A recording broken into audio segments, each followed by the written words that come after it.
Janava Girivardhari Gopi Janava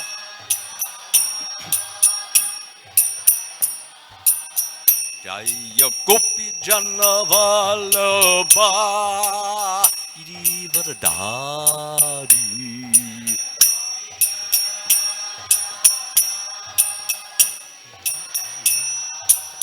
Yasura Nandana Vijala Ranjana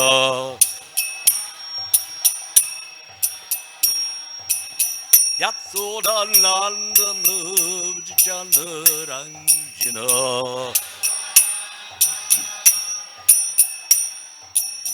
Yamuna Tirvanachari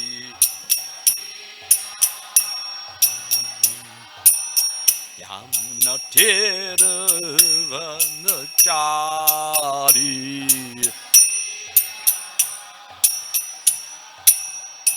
Jaya Radha Madhava Kunja Bihari Madhava Kunja Bihari Jaya Radha Madhava Kunja Bihari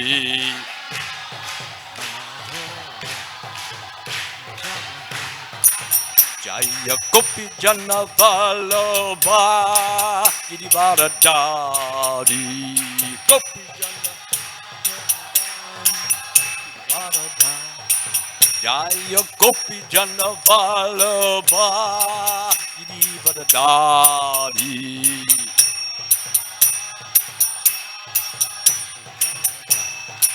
Yasoda Nandana Vajana Ranjana Nandana Brajana Ranjana Yasoda Nandana Vajana Ranjana Nandana Yamuna Tirvanachari Yamuna Tirvanachari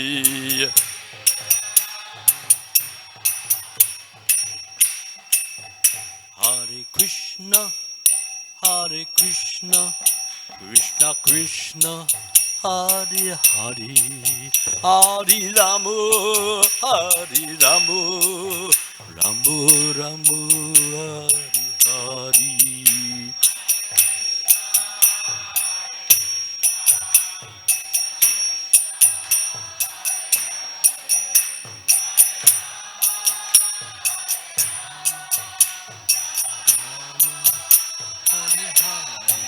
Jaya Prabhupada, Jaya Prabhupada, Jaya Prabhupada, Jaya Prabhupada.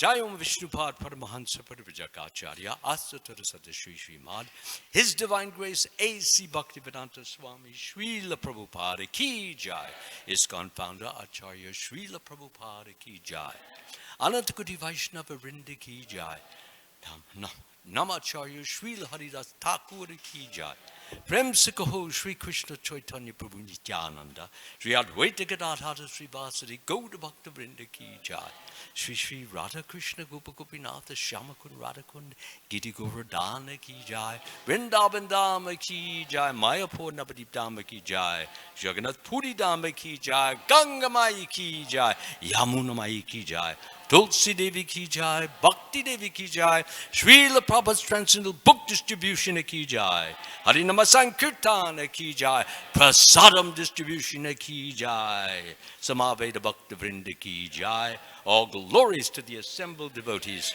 All glories to the assembled devotees. All glories to the assembled devotees. And all glories to Sri Sri Guru and Gauranga Srila Prabhupada.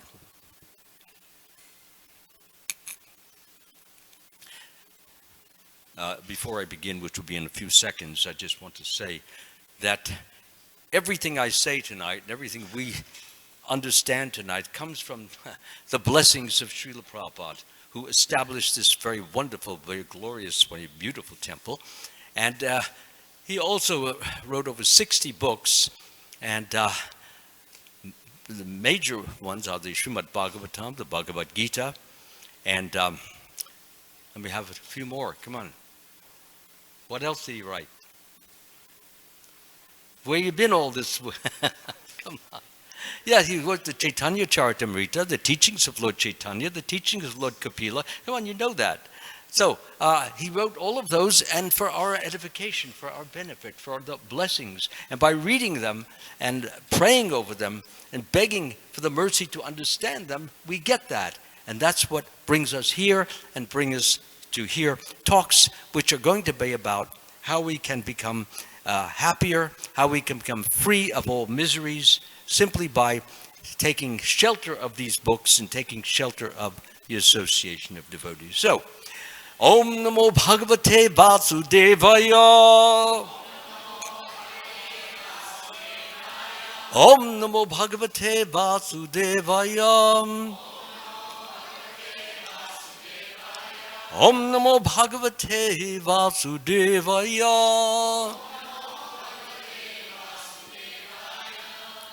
So, as I said before, it's the 9th chapter, the 27th verse. Those of you who have cell phones and have the database on your cell phone, I'll give you 5 seconds to get it up.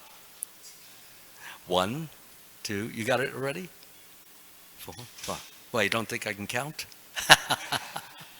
Okay, here we go. Yat karoshi yad ashnasi. Yad johosi dadasiyat. Yat tapasyasi konteya. Tat kurushva mad arpanam. Anyone who would like to sing that verse, please feel free to do. Oh, you got it up there. Wonderful. Yeah. Yat karoshi yat ashnasi.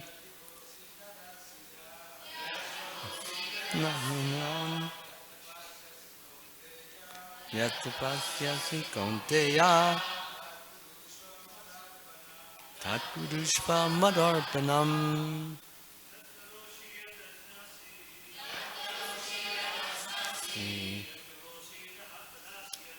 Jaj johosi dadasiyat.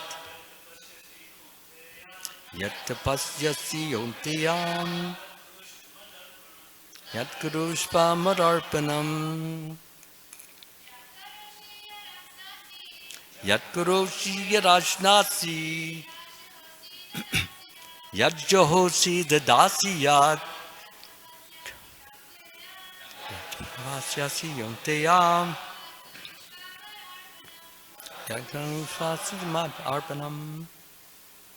Anyone else? By the way, you don't get kicked out if you mispronounce. Everybody stays. No one wants? No? Okay. Translation. Whatever you do, Krishna says to Arjuna, this takes place on a battlefield for those who may not know. And it just happened to be the chief general has gotten a little antsy and he doesn't want to fight the battle. So Krishna, what he's doing is he's convincing him that he should fight this battle, that it's a righteous battle. It's a battle to save righteousness or to save religiosity or to save morality, to save ethics. It's because there are leaders who are destroying society.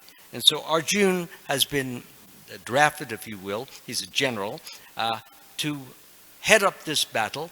And he's being convinced that he should not give up the idea of fighting, because if he does, then the forces of evil, the forces of bad or sin will prevail. And that's not a good, and especially for a warrior. For a warrior, the job is really to get in there to fight, whether you do or you die, it doesn't matter, but you want to protect morality and ethics. And so many wonderful people. You have women, you have children, you have elderly people who need to be protected from these demoniac forces. So, again, the translation.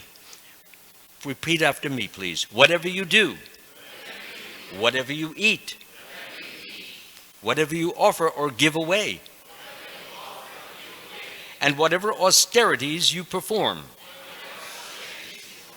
do that, O son of Kunti. as an offering to me. Purport, the commentary that Srila Prabhupada gives to it. Thus, it is the duty of everyone to mold his life in such a way that he will not forget Krishna in any circumstance. And I'm going to explain why as we come on, but I'd like to finish the purport first, otherwise I get blamed for stopping the purport to explain it, and then what happens is that persons don't get a chance sometimes to hear the rest of the purport. So we'll go through the whole purport, and then we'll come back and I'll begin to deal with each sentence. Everyone has to work for maintenance of his body and soul together. And Krishna recommends herein that one should work for him. Generally, we work for ourselves. But he's saying, I've got a better plan for you. One that will give you eternal happiness. Right here and now. Everyone has to eat something to live. Therefore, he should accept the remnants of foodstuffs offered to Krishna. Any civilized man has to perform some religious, ritualistic ceremonies. Therefore, Krishna recommends, do it for me. And this is called archana, or worship. Everyone has a tendency to give something in charity. Krishna says, give it to me. And this means, he, by the way, doesn't need anything at all. But I'm going to explain why he's asking you to give it to him and how it's going to result, how it's going to occur, so that you are benefited more than if you give it to yourself. Okay? Krishna says, give it to me. And this means that all surplus money, it doesn't mean that you can't put aside certain emergency money, which may be necessary for food, clothing, shelter, health, strength, any of these things. That all surplus money accumulated should be utilized in furthering the Krishna consciousness movement. Because Krishna consciousness means it's the means, it's the way, it's the direction to be peaceful, to be happy, to be strong, and to be full of love at all times, not just occasionally. Okay? And that's what Krishna is teaching in this. Nowadays, people are very much inclined to the meditational process, which is not practical in this age. This is what Krishna also says. It's not practical because in the meditational system, one has to focus, he has to concentrate, he has to keep his mind steady in one point, and that's very difficult for people in this age because we are constantly being stimulated and stirred and agitated by different forces which are in nature, forces on television, forces on automobiles, and so many. So what happens is that the mind becomes shaky. It becomes upset, easily upset, to the extent that if somebody kind of looks at you in a wrong way, or says something about your hair, or says something about your shoes that he doesn't like, you get upset because, you have pride in that. I spent $40 on these shoes, and this person, this idiot, calling my shoes no good. So what happens is that that needn't happen. When we are attached to the things that we own, like the clothes on our back, the car we drive, the boat, or the airplane we have, or just the ornaments that we wear, that's not a good idea. It may be a good idea to wear them. After all, Krishna wears them, his wife wears them, so why not wear them? But don't wear them with attachment. Don't wear them with the idea that this makes me better than others, higher than others, better than others, bigger than others, superior to others. If you wear them with that idea, then when somebody says, where'd you get those crummy looking shoes? You are going to get upset because you're attached to them. They are what makes you feel yourself or your false individuality. And the result is that you feel miserable. You can't sleep at night. That guy, why did he say that about my shoes? Everybody liked them. But and then you turn and you toss at night. And you try to take the sleep pills, and even that doesn't work. You take a 10 milligram, you take a 8 to 12 milligram, what do they call it, Metro something? Anybody remember what it is? Melatonin, thank you. Yeah, they have all different amounts. You have a 3 milligram, the 8, 9, 10, 12, 15. Even then, sometimes you can't sleep. Or if you do get to sleep, when you get up in the morning, you're so groggy, you don't even want to go to work, you don't want to talk to anybody. You're worse off than you were before you went to sleep. So, but if anyone practices meditating on Krishna, now that's a different matter, because you don't have to keep your mind so focused, so centered, and so concentrated. You can chant Krishna to any tune that you like. We have our own tunes. We have spiritual tunes. But if you don't like the tunes, you can chant like, take me out to the ball game. Hare Krishna, Hare Krishna. You use your own tune, but the main thing is you keep chanting it again and again and again. I can give you some really good tunes, but we won't, because they're not authorized. So, but let me get to the main point, is that by chanting this mantra, Hare Krishna, Krishna Krishna, Hare Hare, Hare Rama, Rama Rama, Hare Hare. By chanting it, it's not merely a group of sounds. They are very holy sounds, sacred sounds, sounds that produce effects upon our body, upon our mind, and upon our upon our soul. All of these, they have the effect, and therefore they are not mere sounds. And in other words, the name Krishna or Hare Krishna, the whole mantra is non-different from Krishna himself. That means that when we chant this holy name, we are associating with Krishna. And when we are associating with Krishna, many wonderful, many divine, many amazing things begin to happen. Let me explain. Krishna, first of all, is omnipresent. Omnipresent means he's present everywhere. In my heart, your heart, your heart, your heart. He's present everywhere. He's all-powerful. There is no power that can in any way affect his power. He is the supreme power. Okay? And not only that, but Krishna is all blissful. Blissful means you always see a smile on his face, because that's his nature. His nature is to be joyful, to be happy, to feel fulfilled, because he's God. And every one of us, which I'm going to get into, who learns the art of associating with the Supreme Lord, gets the opportunity to draw himself, herself, those wonderful qualities, which I've already said, eternality, then there's knowledge. He has infinite knowledge. And he also has love. Love like none of us can even begin to think about or even believe, but so much love that he wants to give to all of us. And all we have to do is follow his instructions.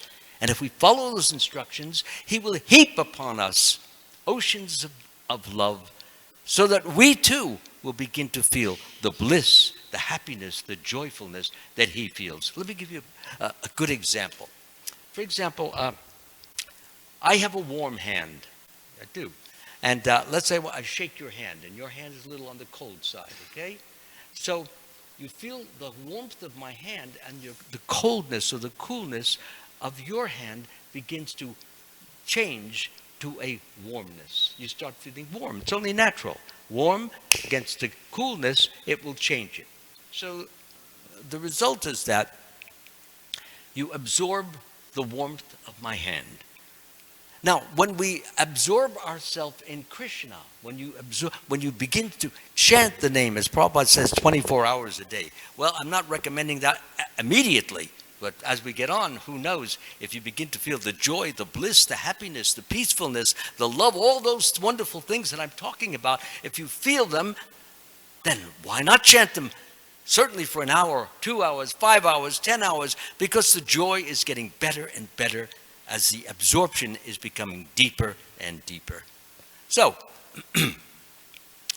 as I've just mentioned, putting a palm to the palm, putting our consciousness, or even our mind, to the sound of Hare Krishna, Krishna Krishna, Hare Hare, Hare Rama, Rama Rama, Hare Hare. When we put our mind or consciousness. They're not the same, by the way, but generally we experience things with consciousness, and then it goes to the mind, and it goes into the mind. What happens is then is transferred to the intelligence, and from the intelligence it goes to the soul, which is what we really are. We are souls, eternal, ever existing, primeval.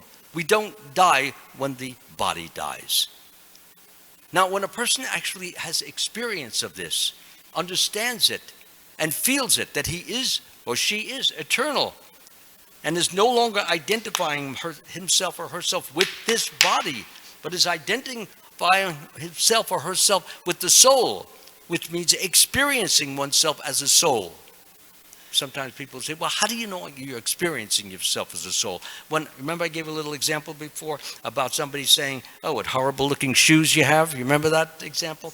Well, if somebody says, what a horrible shoes you have, or where'd you get that? Sorry, in a bake sale or something like that? Or somebody says something horrible, not good, not pleasurable, you don't get upset because you're not identifying. It's not that they have said something critical about you, but it's about the cloth. It's about the shoes. It's about the hair. You're not your hair either, even though you have good hair days and bad hair days and all that kind of stuff. But you're not your hair, okay? So as I said, what are we? We are the soul within, right in the heart area. So being the soul in the heart area, that soul is eternal. Krishna says that the soul is eternal, ever-existing, primeval, and it's not slain when the body is slain. It can't be killed by any weapon. It can't be moistened by water. It can't be dried or withered by the wind.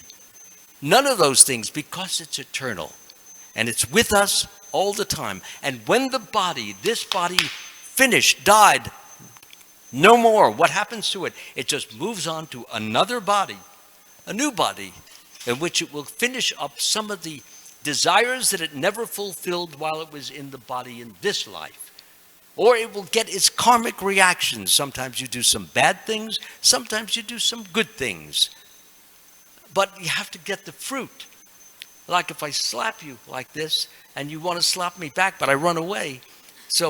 But I deserve to be slapped. So Krishna is going to arrange it sometime, maybe not in this life, maybe in the next life. And you and I may meet together. And somehow you have an urge to just slap me for no reason at all. But there is a reason. It's hidden. It's down deep. And what happens is that then you say, well, what'd you slap me for? By the way, I did see something like this just a few days ago. What'd you slap me for? I don't know. What do you mean you don't know? Don't you know what you do? Sometimes, and he walks away. He got the slap back. Now, this is very interesting. This may sound like a hypothetical, etc. I'm walking on Venice Boulevard, and I'm walking west, and coming towards me is this young, rather pretty girl, and she's walking. She's wearing tight shorts and a T-shirt, and there's a guy behind her, and he's walking, and both are coming towards me. So suddenly the guy bolts towards her and he slaps her on the back. Just like that. Well, she happened to have long leg like a deer, and she just took off like you can't imagine. And she ran away immediately. And he couldn't catch her for anything. I think he was maybe just a down and out homeless type of person. What I'm trying to bring out is she's probably wondering, why did this guy slap me?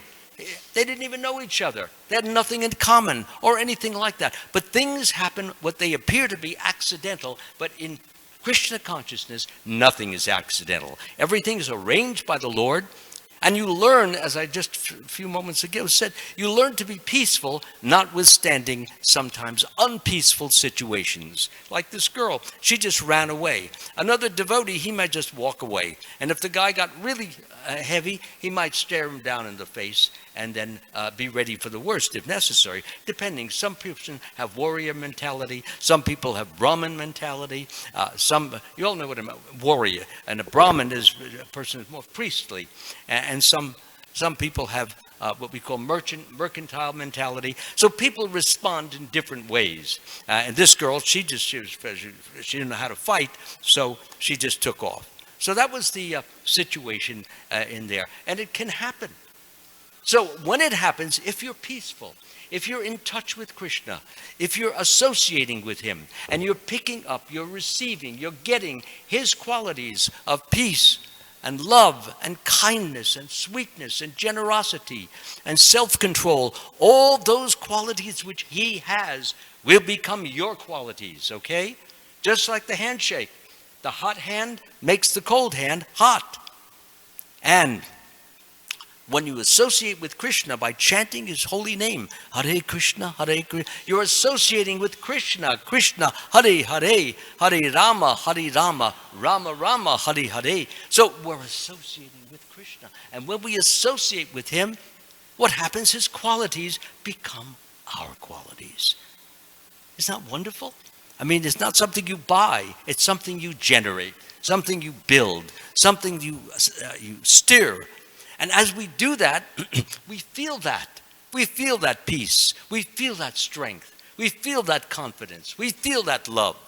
And we're ready immediately to give it out. That's one of the things about Krishna consciousness. Because he's so filled with love, that he fills you with love when you chant the name. Most of us who are initiated devotees chant this mantra that I just mentioned. We can do it several times because everybody will get the benefit of it. Hare Krishna, come on. Hare Hare, Hare Rama, Rama Rama, Hare Hare. So when you chant that the holy mantra, what happens is that we're associating with Krishna. And if you look at a picture, we have pictures of Krishna around here. You can see them. And then you have the deity right in front on the altar.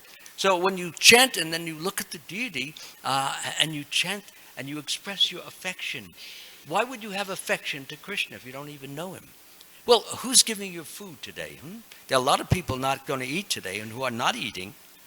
They don't have food, or they don't have clothes, or their clothes are so threadbare that they're just falling apart. Food, clothing, shelter, health, strength, guidance, protection, rest, inspiration, ability, serenity, and so many other blessings that he's giving all of us every day. Do we thank the Lord? They're not coming for nothing. You've done something, yes, to deserve it. But if he feels that some of the things that you've done do not deserve it, then he may cause you to not eat for a day or 2 or 3 or 4. This can happen. So many devotees, what they do is they fast on certain days. So therefore, if they deserve to not get food for one day, they've already made it up in the fast. So what happens is that God's not going to make them starve for that day or 2 days, because they have done what is generally referred to as a penitential act. Penance means I did something wrong, and now I will try to make up for it by bearing the pain in my own body. And by bearing that pain in my own body, I hope the Lord will recognize that I realize it was wrong to do, and therefore I want to take it on my own body, and I want to equalize. I want to kind of what we call adjust the scales. Right now the scale is like this. And so I'm on the bottom, okay? So I want to get up to the top, and therefore I take on some penance. I take on some difficulties, some what they call, there's another word for it. But anyway, you all got the idea. It's austerity.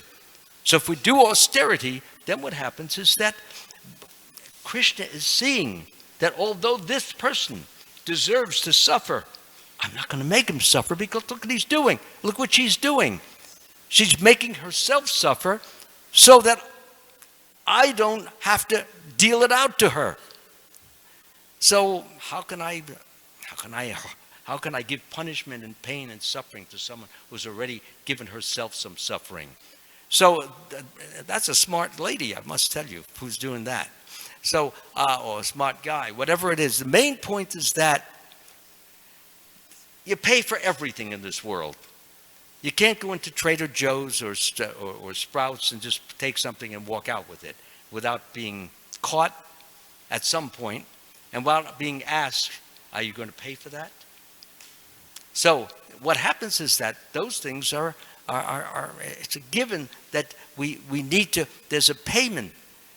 The payment is that you have to give your time, you have to give your energy, you have to give your understanding, you have to give your love, you have to give different things which enable us to get the things that we want. You have to go to work, you have to sit there for a certain amount of time, you have to do certain things. So all in all, what happens is that you get a paycheck for that.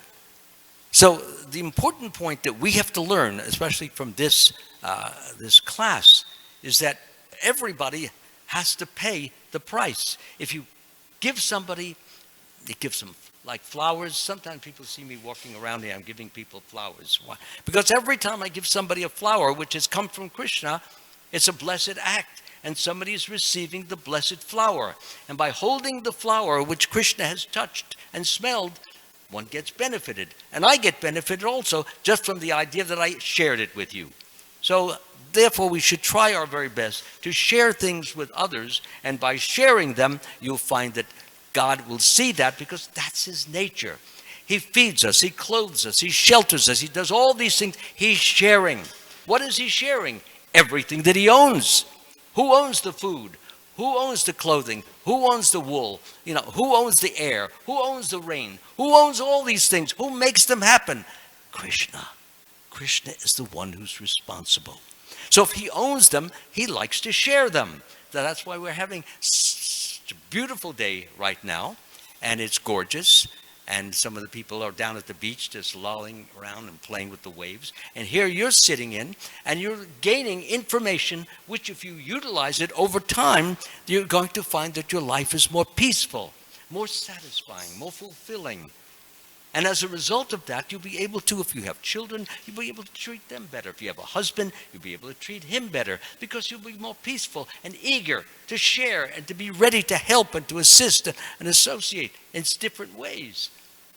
Now, generally speaking, if a person is not filled with this Holy Spirit, if we're going to call it, actually, it's a super soul, and he radiates it, and when he radiates it through you, you can't help but want to share.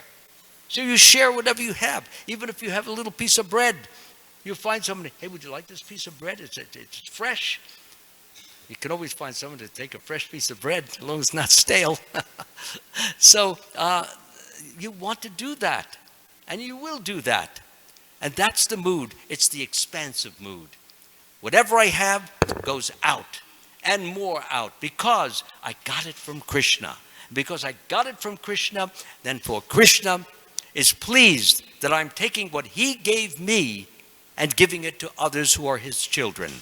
And therefore he'll be satisfied. He'll be very satisfied and pleased to see all these people smiles on their faces. We're all his children.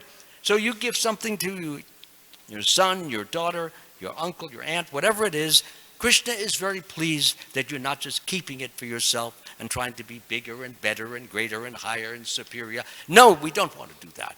You never lose when you give. The more you give, the more you get. That's the secret, that's the law. So therefore we should try our very best to always make a habit of doing what is called devotional service. That's what giving is all about. Srila Prabhupada referred to it as, why is it devotional? Because it's being given with the heart to the Supreme Lord in you. When I give you the flower, I just don't give it to your body or to your nose to smell it very fragrantly. I'm giving it to your soul, because it has Krishna on it. He smelled it, and therefore you get it. And when you get it, you become more spiritualized as a result of having it. And then when you feel that spiritualization flowing through you, what do you want to do? You want to give it to somebody, sometimes near, sometimes dear, sometimes afar, sometimes distant, but you want to give it because you want somebody else to feel what you're feeling, that joyfulness, that happiness, that satisfaction, that fulfillment, that coursing through your body and through your mind and through your soul. So that's the key to this. That is why in this verse, Krishna says, whatever you do, whatever you eat, whatever you offer or give away, and whatever austerities you perform, do that, O son of Kunti, Arjun, as an offering to who? Yes, me. So So Krishna says, give it to me. And then you won't be, not that he needs it. He has all the food he wants. But what he wants is your love. He never gets enough love. Yeah, it's a fact. The more love, but that love has to be pure. It has to be true. What is pure love? What is true love? What is good love? What is tasty love? Love which is unconditional. Not I give you this, now you have to give me back. Not I give you, or I give you this, or I give you this, and I demand that you have. It's not a contract. It's not a business arrangement. You give it, and you're just happy that the person has accepted it, and Krishna sees it, and he's glad that you gave it, and he's glad that we're becoming more and more Krishnaized. That's a verb. We're becoming like Krishna. And because we're becoming like him in every way, he's happy, because when we become fully Krishnaized, you know what happens? Eventually, this world is no longer our world. There's a higher world, a bigger world, a better world, a greater world, an amazing domain called the spiritual world, the eternal world. And that's our real home. And when we become Krishna conscious, full of love, full of bliss, full of satisfaction, and full of that mood of wanting to share, wanting to give, the mood of devotional service means you don't wait to be told. You find an opportunity, like you see that little flower over there? Okay, it's a little bit of a waste. It's on the floor. Somebody's going to have to pick it up. So a person who's eager and into devotional service, if you don't pick it up, I'm going to pick it up. But what he does, he pick it. Oh, thank you very much. That's good. I'll tell the person who's going to normally clean that I engineered something tonight. So anyway, thanks. That's the point. He jumps because he gets the benefit of it. The benefit of what? Of receiving Krishna's mercy, receiving Krishna's grace. When you walk around with Krishna's grace, your head almost feels like it's spinning at times.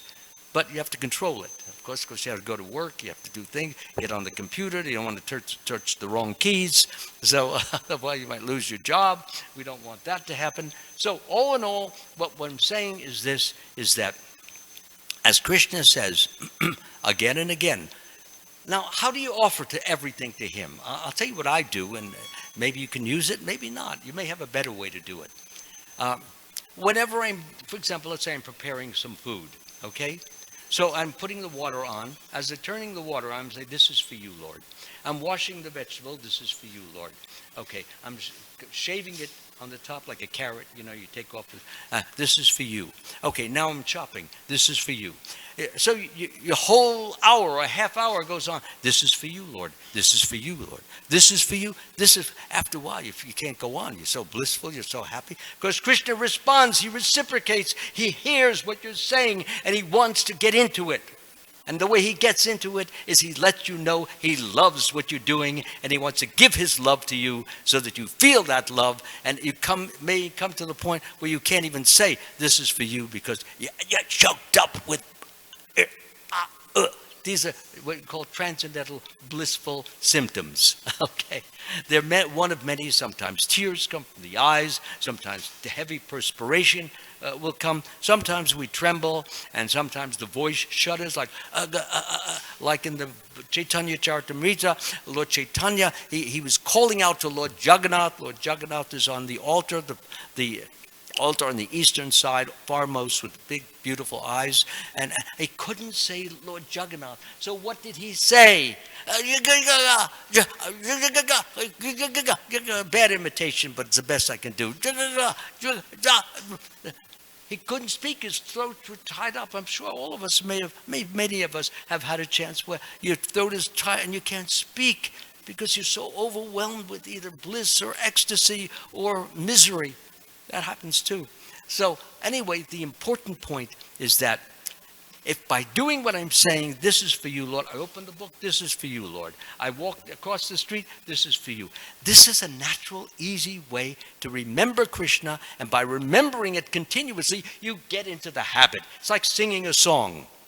Like Wonderful, wonderful, or whatever you sing. Oh, Hare Krishna, Krishna Krishna, Hare Hare. Well, you say it enough times, you walk down the street singing it, swinging your arms, like they did in the Walt Disney films, the song, zippity-doo-dah, zippity-yay, my, oh my, what a wonderful day. Well, when you're with Krishna, how can it not be a wonderful day? I won't do the rest of the song because that goes beyond the cause of duty. But in any event, that's the way to get happy, to stay happy, and to share your happiness with others. And the more you share it, you're going to find Krishna who's in your heart, who's seeing what you're doing, hearing what you're doing, feeling what you're doing, inspiring you to do much, much more. So that's the message for tonight. And I hope everyone will take to it and just chant that holy name on and on, again and again, until it's just coming out of your ears, your eyes, your nose, your mouth, until finally you feel what I'm talking about. It becomes a reality in your life. Some of you already have that. I see you nodding your head. You know exactly what I'm talking about. And it will get better. It will be bigger. It will be greater. So thank you all, every one of you, for listening to this talk. And I pray and I beg and hope and cry that you will do those things that I'm mentioning. Because if you do, you have only to benefit. And please read this book, Bhagavad Gita, as it is. I have some books of my own in case you're interested. But read the Bhagavad Gita. Read the Srimad Bhagavatam. It's beautiful. Read the Chaitanya Charitamrita, or the teachings of Lord Chaitanya. Read the Nectar of Instruction. Read the Nectar of Devotion. Those books will transform your life as they have transformed my life and so many lives of persons sitting right here today. And again, I thank you all for listening, and I pray and beg, please don't forget, Hare Krishna, Krishna Krishna, Hare Hare, Hare Rama, Rama Rama, Hare Hare. Are there any questions or comments that anybody would like? Criticism? I'm open for that too. Yes, please, go ahead. Well, we'll look at Mike. Here's the microphone. That way people on the internet will hear your question. Okay? I was just really appreciating how you were saying that we are not doing anything as a business deal for Krishna. We're just doing it because we want to love Krishna and we want to serve others. And that was really inspiring for me. So thank you very much. Oh, okay. Yeah. That's my pleasure. Thank you for just thanking me. Just a comment. Yeah, well, thank you for thanking me. Let me know if it's a comment or a question, because I set different gears. Questions, I'm just trying to be all alert. Comments I can relax, because usually they're very praiseworthy, natural, and all they do is they fatten my head and my false ego. So anyway, thanks so much for your kind words. Yes, Prabhu. By the way, he's one of our greatest cooks in the whole movement. He is. No, he didn't want me to say that. That was I wasn't put up. But no, I have my right to. I'm still up here. So you are one of the great cooks, and I've tasted so many. And you gave your cooking here for many months. I do remember. So I think everybody should know that, because it's worthy and deserving of mention. Thanks so much. Go ahead. So how to keep up this enthusiasm on a steady level? Like, it seems, for me anyway, one day you just feel you're on and everything's going nicely, and then the next day the mental platform, and there's like doubts and anxieties, and it changes. It seems to change. Yes. Well, day to day, and how to keep up the steadiness of this blissful experience of Krishna consciousness that you're mentioning. Did we all get that? He's Purva is asking how to remain steady every day, because things change from day to day. Different karma comes into, different modes start to predominate. All those things happen. So that's part of the process of growth. It's part of the process of gradually getting rid of the impurities which are in our system. And Krishna often sets up different situations to test us in different ways, and to let us know that we still have certain impurities. And when we know that, we then must do different actions or different words or different mantras in order to overcome them. And we need to pray hard also. All my difficult trials, tribulations, which were with me for many, many years, the way I got rid of them, not only by wanting to get rid of them, but I have time in my early mornings to pray to the Lord. I can't shake this, Lord. It's too difficult for me. I need your help. Krishna says in the Bhagavad Gita, in all activities, just depend upon me and work always under my protection. In such devotional service, be fully conscious of me. If you become conscious of me, you will pass over all the obstacles of conditioned life by my grace. If, however, you do not work in such consciousness, but act through false ego, me, I, mine, as long as I'm working in that, no, you will be lost, he says. So the key is depending upon Krishna more and more and more.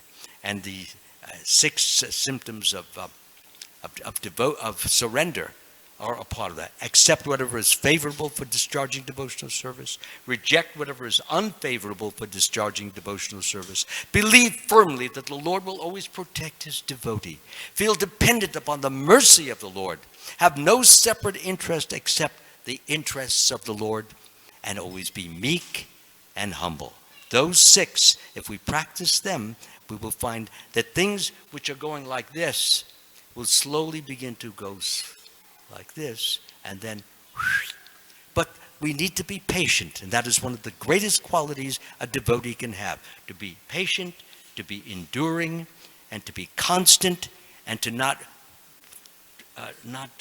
think too much about his bad qualities, but focus on the good qualities and use those good qualities in his devotional service. But at the same time, keep crying, Lord, I still have this terrible thing. Can you help me out? He wants to help, but often we're too proud to ask. And because of our pride, then Krishna says, well, he's not asking me. He's not begging me. He's not crying to me. He's thinking I'm going to do it. He's not. But if he asks, well, some of you have children, okay? The little child says, Mommy, you know, I'm so warm. How can I get cool? It's so hot out. So what do? You just leave him there? No, you take a nice sponge and you put it all over him. Or if it's really hot, you take him and put him in the tub and put the shower on. You do something to relieve him.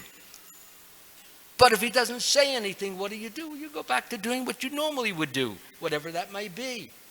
So we have to be little babies, like Jesus Christ has said, he used to tell to his disciples, you have to be like these little babes, innocent.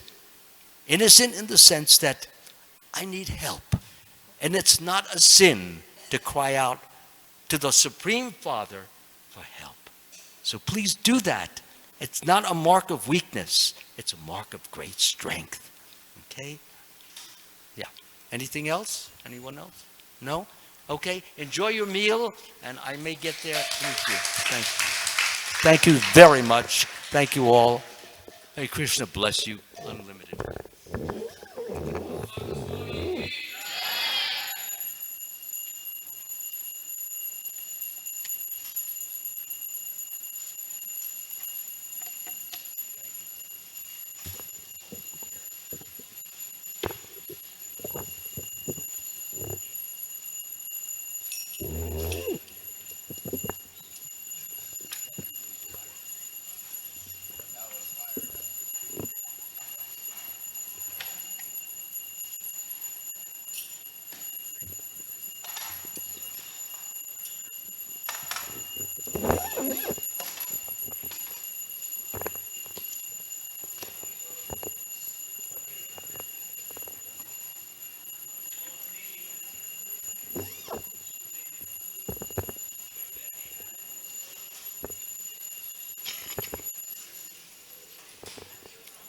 Krishna.